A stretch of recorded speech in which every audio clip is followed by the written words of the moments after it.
नमस्कार दोस्तों, एक बार फिर आपका स्वागत है न्यूज व्हील पर। आज हम बात करने वाले हैं भारतीय जनता पार्टी के पक्षधर पुष्पेंद्र कुलशेत्रा की, जिन्होंने एक बार फिर बताया है एक नया राज कैसे भारत ने 1965 में पाकिस्तान के लाहौर तक जमीन कब्जा ली थी और क्या कारण थे जिसकी वजह से भारत वहां से पीछे हट गया था। साथ ही बताया कि कुछ लोग लगातार देश को बांटने में लगे हुए हैं और उन गद्दारों पर भी पुष्पेंद्र कुलशेत्रा ने जोरदार प्रहार किया है। उन्होंने कहा कि वो गद्दार बार बार कहते हैं कि हम ताजमहल ले जाएंगे, हम ये ले जाएंगे। उनको करारा जवाब दिया है पुष्पेंद्र ने। सुनिए क्या कहा है। अभी अफजल भाई ने भारतीय संस्कृति और भारतीय परंपरा की बात कही है।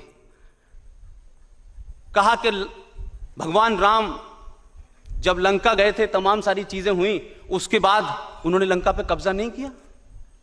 वो तो मुझे नहीं पता, न उस दौर में मैं था न मुझे पता। लेकिन इस हॉल में बहुत लोग ऐसे होंगे जिन्हें सन 1965 और 71 का युद्ध याद होगा। सन 65 में लाल बहादुर शास्त्री की जेर क़यादत में जब युद्ध चल रहा था, तो आपको मालूम है कि भारत की फौजें लाहौर तक चली गई थी। समझौता हुआ, पूरी जमीन लौटाई हमने। हम अगर रोक लेते वहां तो पाकिस्तान की उस वक्त हैसियत नहीं थी कि वो हमसे जमीन वापस लेता। लेकिन ये हमारा इतिहास है, ये हमारा माजी है, ये हमारा कल्चर है कि हम जमीन कब्जाने नहीं गए थे। हम इसलिए गए थे कि आपने धोखे से हमारे ऊपर हमला किया और आपको सबक सिखाना था। सबक सिखाने के बाद हम वापस आ गए।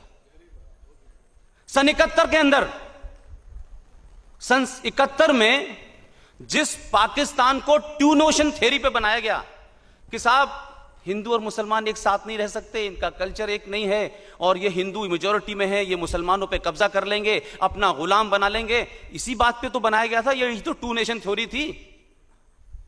वो टू नेशन थ्योरी जो बनी, वो इस्लाम के नाम पे सन 16 दिसंबर 1971 को दो टुकड़ों में बट गई। और पता चला कि कुछ पंजाबियों ने,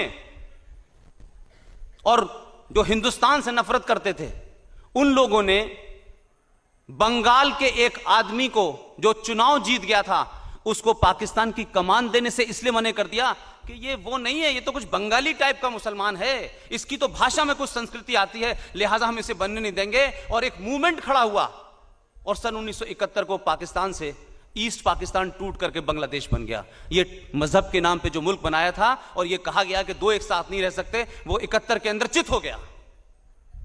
93,000 फौजी उनको पकड़ा गया, सरेंडर कराया गया।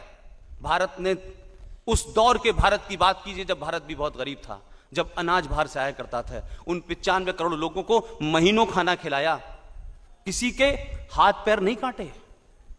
यह हमारी संस्कृति थी। और आपकी संस्कृति क्या थी कि भारत और पाकिस्तान के बीच में कारगिल का युद्ध हुआ, एक फौजी रह गया पाकिस्तान के अंदर।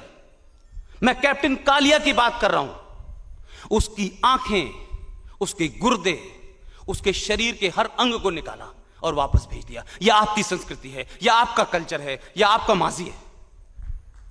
हमें बता रहे हैं आप भारत के लोगों को मानवता सिखा रहे हैं। आप हमें मानवता का पाठ पढ़ा रहे हैं।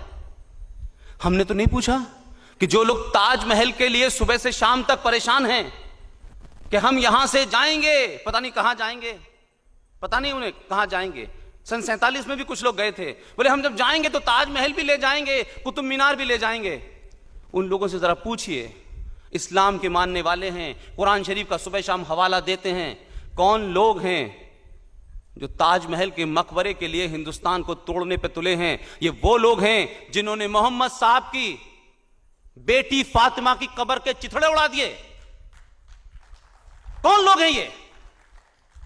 उनकी बेटी को, उनकी कब्र को चिथड़े उड़ा दिए। वो कब्र कहीं मौजूद नहीं है, वो लोग ताजमहल के लिए जान दे रहे हैं। मैंने आजमगढ़ में भी कहा था, मैं फिर दोबारा कह रहा हूं, इस्लाम के अंदर बुत परस्ती के खिलाफ है। इस्लाम बुत परस्ती नहीं हो सकती, उसी के खिलाफ एवोल्यूशन हुआ था इस्लाम का। और कब्रों का कंसेप्ट नहीं है कि कब्रें बनाइए, बड़ी बड़ी कब्रें बनाइए, ऐसा कंसेप्ट नहीं है। अगर ऐसा होता तो आधी दुनिया इस समय कब्र में तब्दील हो चुकी होती। लेकिन कब्रों को लेकर के सियासत होती है इस मुल्क के अंदर। मोहम्मद साहब की कब्र देखी किसी ने? कहीं है कब्र? लेकिन हिंदुस्तान में कुरान के ऊपर, इस्लाम के ऊपर, पाकिस्तान के ऊपर, मुसलमान के ऊपर, ईद के ऊपर, दिवाली के ऊपर, हर चीज पर सियासत होनी है। हमारे मुल्क में 20 करोड़ के आसपास मुसलमान हैं, तब भी वो हमसे पूछ रहे हैं कि आपके मुल्क के अंदर हिंदू मुस्लिम दंगे होते हैं। अरे दंगे भी होंगे, हिंदू मुस्लिम में भी झगड़ा होगा, हिंदू हिंदू में भी झगड़ा होगा, हर तरीके का झगड़ा होगा। क्यों, इंसान नहीं हम? लेकिन झगड़ा बंटवारे के लिए नहीं होता हमारे हिंदुस्तान में।